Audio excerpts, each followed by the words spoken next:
one thing that I was looking for in particular, did the Prophet ﷺ go beyond the Sidratul Muntaha alone, or was he accompanied by Jibreel? And I've looked in as many sources as I could, and I have access to, I could not find anything except for an indirect reference, and that is in Sahih Bukhari. The Prophet ﷺ says, ثُمَّ عُرِجَ بِي حَتَّى ظَهَرْتُ لِمُسْتَوًى أَسْمَعُ فِيهِ صَرِيفَ الْأَقْلَامِ. Then I was caused to ascend forth in the singular. Not Jibreel brought me forward, because before that, it was always Jibreel is bringing with me. And Jibreel tells me this is Sidratul Muntaha. Once he gets to Sidratul Muntaha, the Prophet ﷺ speaks in the third person that someone caused me to ascend, not Jibreel anymore. And I rose to a level where I could hear the pen writing. Now, what is the pen? And who is the writer? We know that Allah subhanahu wa ta'ala, as the Prophet ﷺ said, the first thing that Allah created was the pen. أول شيء خلق الله تعالى القلم. And then Allah told the pen, uktub. So the pen asked Allah, what should I write? And Allah said, write everything that will happen until the end, until Yawm al-Qiyamah. Write everything. So the pen is being written directly by the command of Allah. There is no scribe doing the writing. The pen is a creation of Allah that is doing the writing. And the Prophet ﷺ is saying, I rose to a level where I could hear the pen being inscribed. Allahu A'lam, we can assume from this that the Prophet ﷺ rose beyond the Sidratul Muntaha alone. For two reasons. Number one, Jibreel is not mentioned at all. Jibreel is mentioned as having shown himself in his original form. Where? At the Sidra. At the Sidra. Right? That's what the Prophet ﷺ said. That once the Sidra has basically been shown, then I saw Jibreel. So it is as if now Jibreel has left off his shackles. He is now free to be who he is. But that's all he can be. At the Sidra. Then the Prophet ﷺ says in the singular, then I, biya, singular, I was caused to ascend up. There is no mention of Jibreel at all. Until I could hear the pen. Who is doing the writing? There is no angel above the Sidratul Muntaha. There is no living creature above the Sidratul Muntaha as far as we know. That's where everything stops. Now we hear that the Prophet ﷺ has gone beyond this. And therefore, it is, inshallah, legitimate to say that the Prophet ﷺ went to a level that no living creature has ever been to as far as we know. No living creature. He went beyond Jibreel. He went beyond even the Sidratul Muntaha, and he heard the divine pen as it was writing in the book that Allah Azza wa Jalla has with him. Because the Prophet ﷺ says that Allah wrote in a book that he has with him. كِتَابٌ عِنْدَهُ فَوْقَ عَرْشِهِ. There is a book that Allah has above the throne. And the Prophet ﷺ is saying, I rose to a level I could hear the pen inscribing in the book. Who else is there in this audience other than the owner of the throne and the one who tells the pen to write? So this was an elite audience, the likes of which we don't know ever occurred with any other being, any other creature. But we don't have any details about what was said except for the 50 salawat. Even though we can assume that other things were also said, but the only thing that has been reported to us is that the Prophet ﷺ said that 50 salawat were prescribed for me. And then from there we go on to what everybody knows, right? So this particular, and this is the pinnacle, and perhaps there is a wisdom that what happened is something that is private. What happened is something that is so precious, that is so noble, that is such a blessed gift that the Prophet ﷺ doesn't need or want to tell us. And that is something that only Allah and the Prophet ﷺ know the full conversation, what took place. And that is perhaps a wisdom as well. What do we know of this conversation? Just one thing. And that is Allah told him to pray 50 times. That Allah Azza wa Jal, فُرِضَتْ عَلَيَّ, the Prophet said, فُرِضَتْ عَلَيَّ الصَّلَوَاتُ 50 صَلَاةً كُلَّ يَوْمٍ. 50 salawat every single day. Now you know the story from here. And he goes back down and he meets Musa. Now he must have passed by Ibrahim, because Ibrahim's in the 7th, right? Musa's in the 6th. He must have passed by. Ibrahim says nothing. Why not? Two reasons. Number one, Ibrahim alayhi salam is at a higher level. And it is not in the nature of Ibrahim to يعترض or to try to second guess. Whatever Allah says will go. Whereas Musa is not at that level of Ibrahim, and he wants to try to negotiate. Another point, Ibrahim has no experience with large ummas, whereas Musa is the most experienced prophet up until this time. Up until this time, when he meets the Prophet ﷺ, he is the most experienced prophet. Now the Prophet ﷺ is going to have experiences in the Madini phase especially. But in the Meccan phase, he's only been active for 11, 12 years, right? And Musa has had how much? 80 years or something of interaction with the Bani Israel, if not more than this. We don't, probably more than 80 to be honest. We don't know exactly when he became a prophet, but at least 80 to 90 years. So he has more experience. And therefore, Musa is the one who asks him. Oh, there's a third reason as well, by the way. There's a third reason. So, the first two we mentioned. The third one, Musa knows that something is going to happen in this meeting. How does he know this? Because he's been there, done that at a smaller scale. Way smaller. Because Musa is the only prophet whom Allah Azza wa Jalla spoke to directly before the Prophet Muhammad Sallallahu Alaihi Wasallam. There is of course a reference to Adam being spoken to as well, by the way, but that was in Jannah. That was in Jannah. But Musa only went up to a mountain, and Allah spoke to him on this earth. Our Prophet Muhammad Sallallahu Alaihi Wasallam, he was granted a divine audience in the presence of the King of Kings. And he was called up as the messenger. So Musa has been there, done that at a way smaller scale, and that is on earth. And Musa knows. Now, by the way, this also shows Musa was there for how long? How long was he in Tur Sinai? 40 days. The appointment was for 30, and then Allah increased it 10. This clearly shows that a lot happened. What do we know of what happened? Nothing other than the 10 commandments. Correct? Right?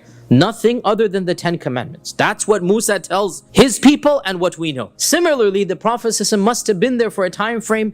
Time doesn't have meaning up there, right? There's no watch over there. This is in the world of Allah Azza wa Jal. When he comes back to this earth, only a few minutes have gone by. But what happened and how long, this is another dimension for us if you like, right? So how long was he in the presence of Allah? What happened? Zero details. So Musa has been there, done that. He knows there's going to be a message, a commandment. Like he was given the 10 commandments, the Prophet was going to be given something. So he asked the Prophet, what did your Lord tell you for your ummah? Because he knows. He knows that such a meeting would not be except for multiple purposes. One of them being, what did your Lord tell you for your ummah? So here the Prophet says that my Lord told me that I should tell my ummah to pray 50 times a day. To pray 50 times a day. Here Musa says, Irji' ila rabbik.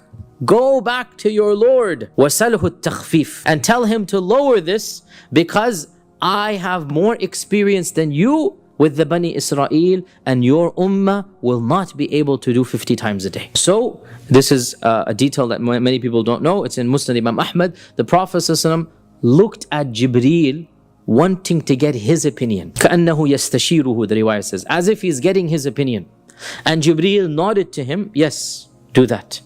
And this shows us that despite Musa being who he is, the Prophet ﷺ did not feel content until he got a second opinion. A second opinion. And you know, in the world that we live in, anything that's major, we should always get a second opinion. Here, even in the next world, the Prophet ﷺ is getting a second opinion. Right? Musa's opinion is good, but it's not good enough. So he looks to Jibreel, كَأَنَّهُ يَسْتَشِيرُهُ, getting his istishara. What do you think? And so Jibreel nods to him, أي نعم, yes, you should do it. So basically backed with the second best prophet and the first best angel, right? The Prophet feels empowered. So, and this is, by the way, another evidence that Jibreel did not go up with him. That Jibreel is still down. That he's going up by himself. Right? So he goes back up, because if Jibreel had gone up, then he wouldn't have needed to do the asking there. Jibreel is in the 7th heaven, in the 6th heaven. So the Prophet went back up. Now here is where the riwayah differ. Some of them say it went down 5, 5, 5. Others say it went down 10, 10, 10.